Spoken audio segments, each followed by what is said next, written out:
ښه ګرانو کتونکو دا زمونږ یو بل رور دی او دم ډېر ښایسته سوال کړی دی بلکې عام طور باندې نن سبا زمونږ ستاسو په دې معاشره کې په دغه کار کې ډېر خلک مبتلا دي او د خپل نوم هم ښودلی ځای هم ښودلی دی. سوال یې دا کړی دی چې مفتي صاحب زما چې دی هلته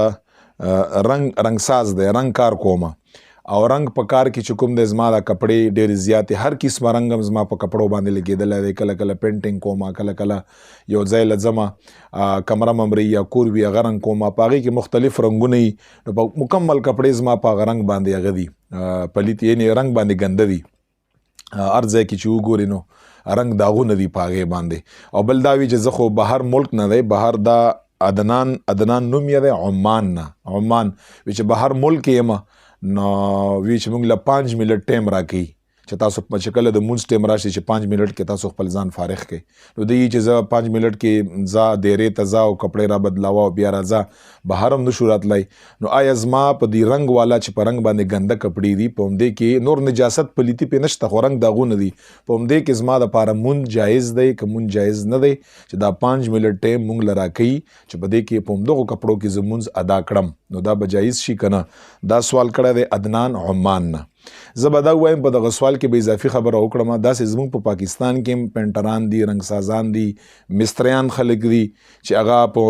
یعنې په ګاډی ټیک کوي یا موټرسایکل ټیک کوي د هغې موبلیل یا بل داسې شی په هغې باندې داغونه ټولې کپړې یې ګندوي نو دا مسله د هغوی دپاره هم دا داسې په هر ځای کې دي نو داسې کپړو کې چې مستري کپړې یا رنګساز کپړې یا بل یو انسان په ملا باندې څه کار کوي او په هغې کې چې دی کپړې داغدار شي نو آیا په دې کې مونځ جایز دی که نه دی جایز. ټول اول خو زه دغه عدنان صاحب ته دا خبره کوم چې کوم عمان نه کړی دی چې ګوره جایز او ناجایز خبره وروستو کومه دی وایي چې موږ سره ټیم نی چې ځو او بیا راځو او کپړې چینج کوو او 5 منټه ټیم موږ له راکوي هغه دپاره زما سوال دا دی چې هر یو کار ممکني په کار ده چې انسان هغه وکړه. دې دپاره طریقه دا ده چې ځان دپاره چې کله ته کار له راځي په یو شاپر کې ځان سره صفا کپړې راچوه په یو شاپر کې ځان سره صفا کپړې راچوه د خپل رنګ والا چې کوم ځای کې ستا نوکري ده هلته راځې نو دا په همغو ځای کې ځان سره په شاپر کې دا کپړې ږده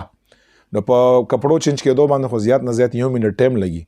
نو بس چې هلته تا سره په یو شاپر کې کپړې وي په همغو ځای کې دیرې ته مه ځه همغه ځای کې زر دا رنګ کپړې چې کوم دي دا چینج کړه او دا کومې صفا کپړې دا واچوه مونځ پکې ادا کړه واپس یې بیرته بدلې کړه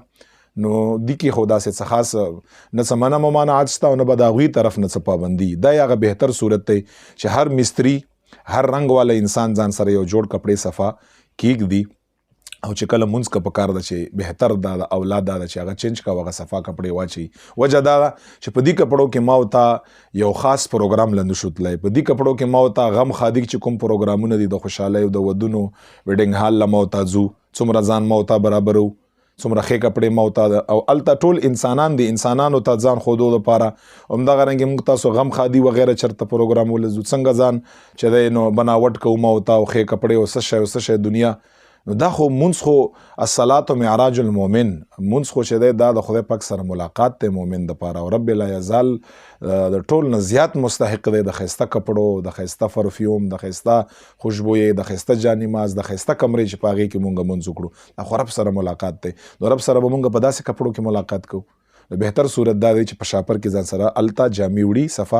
هغه بدلی او په هغې کې عبادت کا. پاتې شوه د جایز او ناجایز خبره نو که دغه کپړې رنګ والا کپړې په دې باندې نور څه نجاست پلیتي نه لګېدلي نجاست او پلیتۍ نه پاکي په همدغه داغدارې چې کومې د رنګ باندې داغدارې یا مستري په ګند هغه چې کوم موبلیل وغیره باندې داغداره کپړې دي مونځ پکې جایز دی مونځ پکې جایز دی څه خبره نشته رنګساز په خپل رنګ کپړو کې مونځ کړی شي جایز دی مستري په خپل مستري والا کار کپړو کې مونځ کولی شي جایز دی هغه څه خبره پکې نشته خو اولا خبره خو چې دې شرط باندې چې نور نجاست پلیتي په هغې باندې نه لګېدلي خو اولا خبره دا ده بهتره خبره دا ده چې رب لا یزال سره مونږ په ښو کپړو کې هغه د مونځ په شکل کې ملاقات شي او په مونځ هغې کې کیږي نو دا زیاته بهتره خبره په کار ده چې ټولو نه ګرانې کپړې ښایسته کپړې مونږ الله جل جلاله ته په وخت د عبادت کې وچو باقي په همدغو کپړو کې بالکل مونځ کږي مونځ جایز دی څه خبره پکې نشته خو اولاد دا دی چې انسان په صفا سمو کپړو کې مونځ وکړه.